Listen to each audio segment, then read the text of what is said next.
Clinton warns Britain on potential trade deal with Trump. TEHRAN FNA Former U.S. presidential candidate Hillary Clinton cautioned Britain on Sunday over its push to secure a trade deal with U.S. President Donald Trump after it leaves the European Union. Clinton, the Democratic Party candidate who lost out to Trump in last November's election, also said Britain would face serious disruption if it left the EU without a negotiated deal with Brussels, CNBC reported.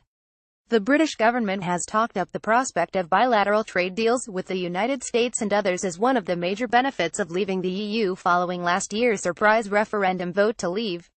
Asked about the prospects of a British deal, Clinton told the BBC that "You're making a trade deal with somebody who says he doesn't believe in trade, so I'm not quite sure how that's going to play out over the next few years."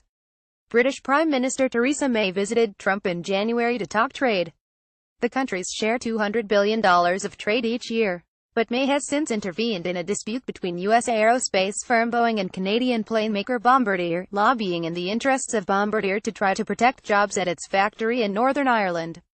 Clinton also said Britain would be at a very big disadvantage if divorce negotiations with the EU failed, and went on to compare the factors behind the Brexit vote to her own election loss. "Looking at the Brexit vote now, it was a precursor to some extent to what happened to us in the United States. The amount of fabricated, false information that your voters were given by the Leave campaign," she said. She added that her own presidential campaign was subject to similar treatment, citing the spread of false stories by online news outlets, and warned that Britain and other countries must be alert to the risks of such new media. "The big lie is a very potent tool," she stressed.